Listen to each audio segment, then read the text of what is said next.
मृतदेह सुटकेसमधून भरून सीएम स्टेचे दादर प्रवास. मित्रांनो, एक मूकबधीर हत्याकांड तपासातील एक नवीन माहिती, सायलेंट किलरची एक व्हायलेंट स्टोरी. एक स्टोरी आता मित्रांनो तुमच्यासमोर मी एक्सप्लेन करतो. एक मुंबईमध्ये मूकबधीर व्यक्तीच्या एका हत्याकांडवरीमध्ये नवनवीन पैलू पोलिसांमध्ये तपासात येत असतात. तसंच एक समोर आलं होतं या दादरमध्ये मित्रांनो, अर्शद अली आणि सादिक अली शेख 30 वर्षाच्या निर्गुण हत्येनंतर आरोपी मृतदेह सुटकेसमध्ये भरला आणि सुटकेस घेऊन गजबजला पायथुने येथून टॅक्सीने सीएम स्टेचे स्थान गाठले होते. एक कोपली एक लोकल पकडून तो दादरला उतरला. लोकल प्रवासादरम्यान त्याच्या बॅगेमध्ये सामना नसून मृतदेह आहे असं त्याचा कोणालाही थापा लागू शकला नाही, अशी धक्कादायक माहिती समोर आली होती.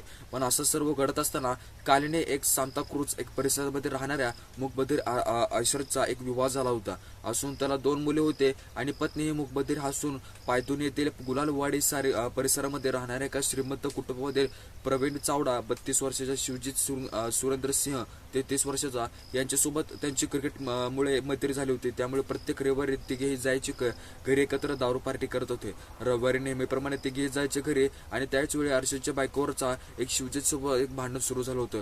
याच बाबतीत पाचानुसार रूपांतरमध्ये मुंबईमध्ये निर्गुण हत्येनंतर मृतदेह या सुटकेसमध्ये भरून ठेवला होता. दुसऱ्या छायाचित्रामध्ये मित्रांनो तुम्हाला असं दाखवण्यात आलं की त्याच्या ताब्यात असलेले एका आरोपी हाणामाऱ्यामध्ये झालेल्या एका शिवजित रूममध्ये पडलेला होता. हातोड्याने अर्शदच्या डोक्यावर प्रहार केल्यामुळे त्याचा मृत्यू झाला होता.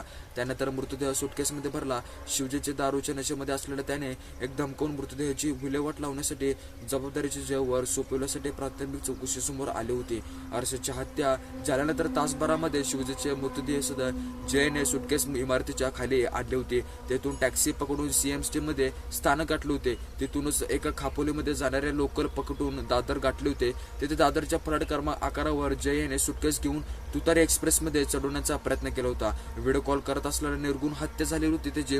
पण शिवजीच्या एका तरुणीसोबत दोघांना व्हिडिओ कॉल करून अर्शदला नग्न करण्यास क्रूरपणे मारून टाकण्यासाठी सुरुवात झाली होती.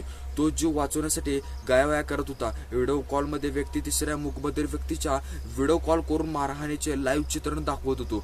तरुणी देखील एक आणखी मारण्यासाठी प्रोत्साहित करत होते. यामध्ये व्हिडिओ कॉलमध्ये व्यक्ती एक मास्टरमाइंड असून सुद्धा ती दुबईच्या असल्यासारखा आरोप नातेवाईकांना करण्यात आले गेले होते.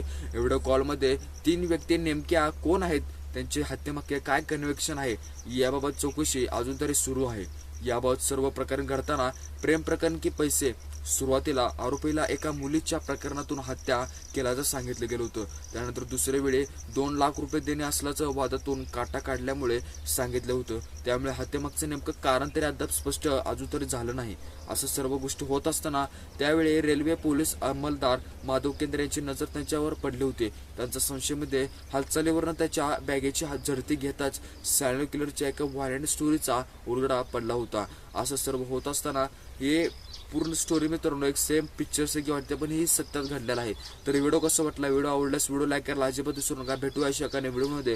तोपर्यंत बाय बाय.